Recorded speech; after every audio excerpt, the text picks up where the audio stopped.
What's going on, my sexy YouTubers? Welcome back to Ricky2365. My name is Freak and this is your channel, guys. So today I am going to address a very specific, very specific question that was asked to me late last night. The question comes from a military spouse whose husband is currently serving in basic training, and looks like allegedly the service member is injured.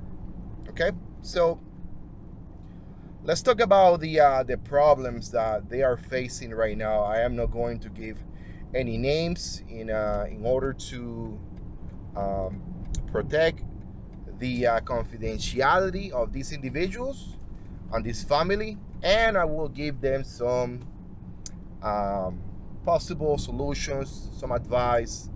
Again, guys, I am not a JAG officer. I am not a military counselor. I am not in the individual chain of command. I don't know the details coming from the military, but everything that I will talk to you today will be based on the fact of the information given to me by the military spouse and the service member. So guys, let's talk about basic training injuries. Before anything, guys, I gotta tell you the truth. It is very common that people sustains injuries while attending basic training. Some injuries, you know, vary from having shin splints to having broken bones to having collarbones popping. All kind of injuries, and some of them has cost the life of some service members. Now, the incident that we're referring to in this case is a leg injury. I'm just gonna leave it right there. It's a leg injury, leg, foot. Think about that, okay? So what is happening first is that the service member goes into basic training. He sustained an injury, okay?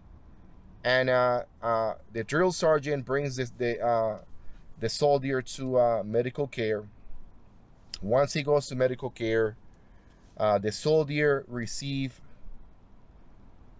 a notice from the doctor telling them, hey, you need to go see orthopedics, and you need to see somebody of post, because they don't provide the services that the soldiers needs currently on base. And there's a couple of questions that comes up from the military spouse. Number one, it looks like the spouse was able to talk to the husband, to the soldier in question, and at some point, the soldier told the spouse, hey, the reason I wasn't able to talk to you is because my drill sergeant, the doctors allow me to talk to you, X, Y, and Z. Sure. Number one. Number two, the reason why everything is being on the dark is because the soldier is not asking the right questions. And number three, the military spouse right now feels, and this is very serious complaint, feels that the chain of command is keeping the service member and the family member in the dark. They are not sharing information with the soldier. First of all, let me go out and talk about the military community. So drill sergeants have, in some cases, 30, 40, 50 soldiers assigned to them. And every single soldier, trust me when I'm saying this, every single one of those soldiers has some type of issues. Issues with this, issues with that. You name it, you know, back injuries, knee injuries, foot injuries. I mean, you name it. Like for real, you name it. They do have them all. And this is on a cycle by cycle basis. You know, every 3 to 4 months, the new site. I mean, there's hundreds of guys with the same issues. Okay. Now, how can we listen to this? How can we help the situation as a service member, the soldier, or as a spouse? There's not much you can do, to be honest with you, okay? Because it's just one of those things where the soldier and the drill sergeant communication has to be on point, and if it's not on point, I mean, it's always, you know, one of those things that it really sucks to be in that position. There's not much that the soldier, but I'm gonna tell you in a minute. I'm still talking about to the guys, to the military guys. You know, it takes sometimes. It takes sometimes. You know, it takes some digging. I mean, but not much can be done. Not much can be done. What can I tell you? Drill sergeants have a very hard job, and it's keeping those kids, you know, on target. It's just difficult, man. It's very difficult. And even though we like to see those guys doing good, I mean, the truth is that those guys have some tough jobs, man. They have some big shoes to fill, and it's difficult. It's difficult to them, very difficult. Now I'm gonna talk to the service member, to the spouse. Okay, first of all, what is happening right now is it's fucked up. I mean, the drill sergeant needs to be in constant. He needs to have constant communication with the soldier. Needs to keep the soldier informed.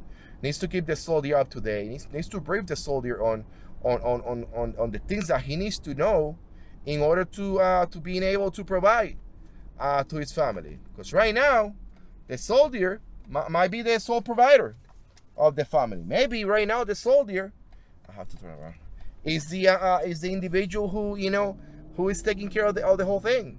And it's very sad. It's very sad that we facing a military where these barracks, these basic combat training brigades and companies are understaffed, so understaffed that they cannot manage themselves. They cannot manage.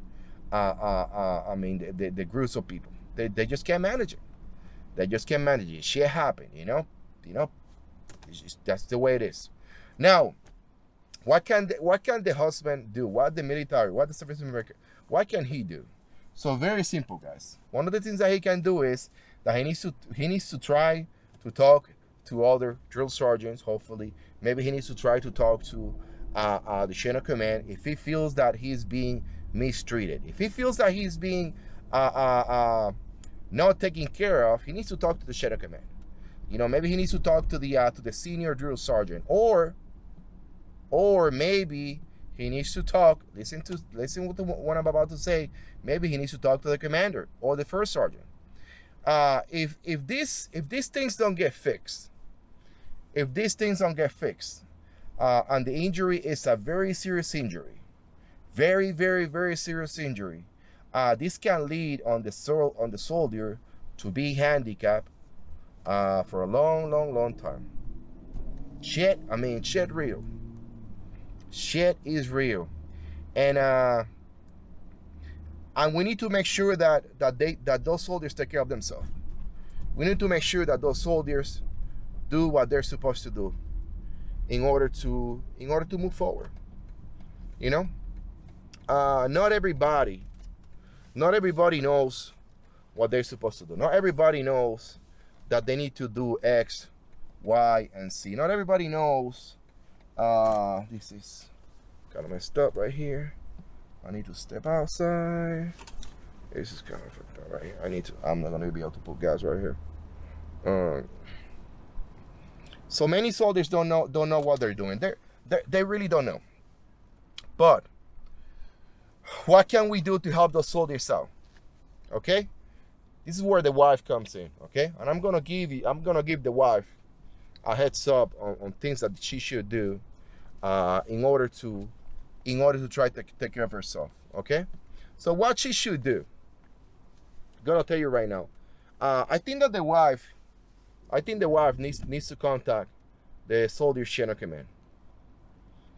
Okay, wife needs to talk to the soldier chain of command, get them on the phone, trying to do whatever she needs to do, in order to get that shit moving forward.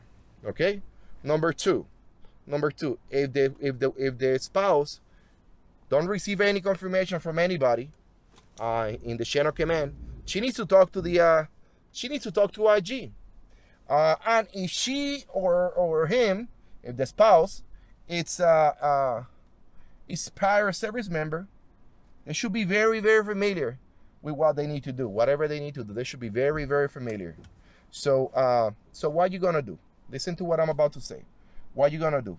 You're gonna contact the chain of command, and if that doesn't work, you will contact the you will contact base IG and tell them, hey, what's going on? My spouse X, Y, and Z. This is not helping. Who can provide me some answers? The chain of command. After listen to me. After you contact the chain of command, don't just go running to IG right away. After you contact the chain of command, if the chain of command refuses to give you any information as the spouse, you need to tell them, hey, this is my husband. This is the sole provider of my family. I need to protect this husband or wife. I need to protect them. So I need you guys to give me some information to see what's going on. And the next step is congressional. And it sucks, guys. Nobody wants to be on the end of a congressional complaint, but sometimes you have to do it. So listen to me, guys. Listen to me. Number one, okay. Number one, contact the chain of command. Number two, IG. 3, congressional. If things don't fix themselves, you have to do what you have to do. Okay.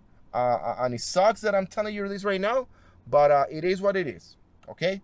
The one thing I will tell you right now, is this: make sure that you take care of yourself, because nobody's gonna take care of yourself better than you. Nobody's gonna take care of his career better than you and him. Nobody's gonna be able to give them any advice, any nothing, other than, I mean, basic training is a very tough environment, guys. And the problem with being injured in basic training is that everybody, I mean, 95% of the soldiers in basic training are young and healthy, and they can go through a lot. Most of the times, nothing happened to those kids, you know. But I'm gonna tell you something, and this is gonna impact you a little bit. I'm gonna tell you something. You have to try to do your best. You have to try to do your best, and whatever happens, happens. Okay. Last thing I'm gonna say to you guys: don't forget to like the video, share the video, comment on the video, and subscribe to the channel, guys, please. I am here for you guys. I'm here with you guys, and whatever you need, just let me know in the comment section below. I am not a professional. I'm not an expert. I'm just trying to do my best. Okay, guys? So I will see you in my next video. All right, bye.